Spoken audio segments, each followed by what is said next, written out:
Depuis toujours, l'humanité a cette obsession, mettre de l'ordre dans le chaos, transformer cette masse d'informations qui nous entoure en véritable savoir.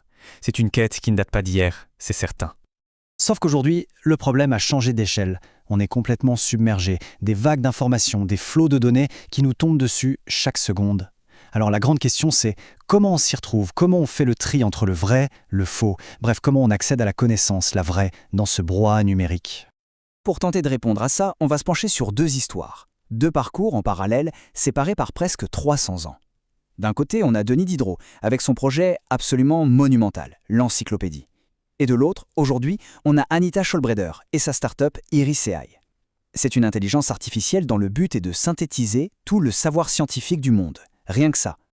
Alors c'est parti, plongeons dans cette ambition un peu folle de vouloir compiler tout le savoir de l'humanité. Deux projets, deux époques, mais au fond, la même quête vertigineuse. Pour se rendre compte de ce que représentait le projet de Diderot, il y a un chiffre, un seul. 20 millions. C'est le nombre de mots dans son encyclopédie. 20 millions.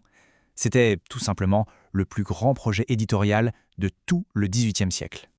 Mais le plus fou, ce n'est pas tant la taille que l'organisation. C'est ça qui était vraiment révolutionnaire.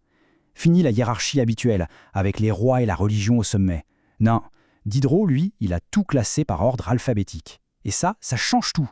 Ça veut dire que l'article sur le roi se retrouve au même niveau que celui sur l'oiseau. Que l'artisan a la même importance que le noble. C'était une façon assez radicale de dynamiter les rapports de pouvoir de l'époque. Évidemment, un projet pareil, ça ne passe pas inaperçu. Ça dérange. Et Diderot a dû faire face à une opposition, mais féroce. Il a été emprisonné pour blasphème. Son projet a été suspendu par le roi en personne. Et pour couronner le tout, le pape a carrément interdit son œuvre. Il a été obligé de finir les derniers tomes en secret, dans la clandestinité. C'était un vrai combat, une bataille pour le savoir. Et aujourd'hui alors, cette ambition de tout savoir, elle a pris une forme complètement différente.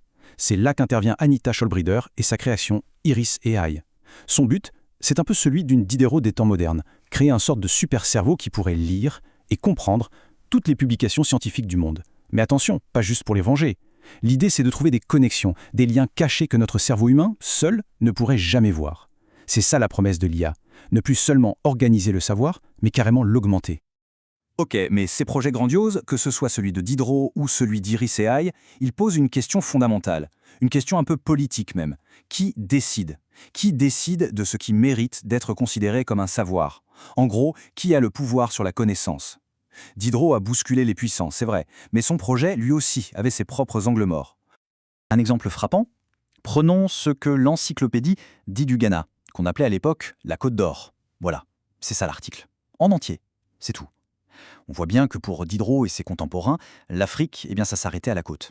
C'est une vision complètement centrée sur l'Europe, et ça montre les limites, les angles morts gigantesques de ce savoir qui se voulait pourtant universel. Maintenant, faisons un bond jusqu'à aujourd'hui et regardons ce qui se passe vraiment à Accra, la capitale du Ghana. On y trouve des jeunes entrepreneurs venus de toute l'Afrique qui développent des solutions concrètes à des problèmes bien réels. Une application météo pour aider les agriculteurs, un forum anonyme pour la santé des femmes, un système de microcrédit qui marche sans smartphone. C'est une véritable explosion d'innovation locale. Et ça prouve une chose, le savoir le plus utile, le plus pertinent, il vient souvent du terrain. Cette idée d'un savoir plus démocratique, plus partagé, on la retrouve aujourd'hui dans un projet que tout le monde connaît, Wikipédia. C'est la plus grande encyclopédie jamais créée. Et son principe de base, c'est que n'importe qui peut y contribuer. En théorie du moins. Parce que dans la pratique, qui écrit vraiment Wikipédia ? Les faits sont là. La grande majorité des contributeurs actifs sont des hommes et blancs. C'est un peu un écho assez troublant de l'équipe de Diderot qui était, elle, composée à 100% d'hommes français. Donc cette question des angles morts, des points de vue qui manquent, elle est toujours bien présente. Mais j'en peux aller encore plus loin. Et si certains savoirs ne pouvaient tout simplement pas être mis dans une encyclopédie ? Il y a des systèmes de connaissances entiers qui ne fonctionnent pas comme ça. Prenez le vaudou. Pour l'artiste Aziza, qui est aussi prêtresse, ce n'est pas juste une religion, c'est un mode de vie. C'est un savoir spirituel qui se transmet oralement depuis des millénaires. Un savoir qui n'a jamais été écrit et qui pourrait même disparaître avec le temps. Et tout ce débat sur qui contrôle le savoir humain pourrait bien devenir obsolète, dépassé par une question encore plus vertigineuse. Et si, demain, les humains n'étaient plus les principaux créateurs de connaissances ? C'est là qu'on arrive au concept de superintelligence, défini par le philosophe Nick Bostrom. Attention, on ne parle pas d'une IA juste un peu plus maligne que nous. Non, on parle d'un intellect qui serait radicalement supérieur au meilleur cerveau humain, et ce, dans absolument tous les domaines. Pour certains, l'arrivée d'une telle intelligence serait la 4e grande blessure narcissique de l'humanité. La 4e grande claque à notre ego, si on veut. Après Copernic, qui nous a dit qu'on n'était pas le centre de l'univers, après Darwin, qui nous a dit qu'on n'était pas séparés des animaux, et après Freud, eh bien l'IA pourrait nous asséner le coup de grâce. On n'est pas les êtres les plus intelligents de la planète. C'est un changement de perspective total. Et ça nous amène à un dilemme éthique. Énorme. Parce que si une intelligence bien plus puissante que la nôtre voit le jour, il est presque certain que le futur sera façonné par ses valeurs, par ses objectifs. Le vrai défi, le point absolument crucial, c'est de s'assurer que ces valeurs restent alignées sur les nôtres. Bon, après ce voyage de 300 ans de Diderot à la super-intelligence, qu'est-ce qu'on retient? Qu'est-ce que ça voudrait dire être éclairé aujourd'hui? C'est quoi les Lumières au XXIe siècle? Peut-être qu'une partie de la réponse se trouve dans cette phrase de la prêtresse Aziza. C'est une idée forte. Aucune culture, aucune tradition, personne ne détient la vérité absolue. La connaissance, c'est comme un immense puzzle, et pour avoir une chance de le reconstituer, on a besoin de toutes les pièces, sans exception. Alors, les Lumières d'aujourd'hui, ce serait peut-être ça.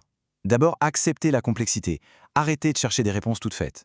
Ensuite, rejeter l'idée d'un savoir universel, figé une fois pour toutes. Comprendre que la connaissance, c'est quelque chose qui bouge, qui évolue, constamment. Et surtout, ne jamais oublier que pour comprendre où on va, il faut savoir d'où on vient. Ce qui nous ramène finalement à la question de départ. Une question qui reste plus ouverte que jamais. Dans ce monde de plus en plus complexe, de plus en plus polarisé, avec l'IA qui arrive à grands pas, que signifie pour chacun être éclairé aujourd'hui? Restez critique et restez curieux.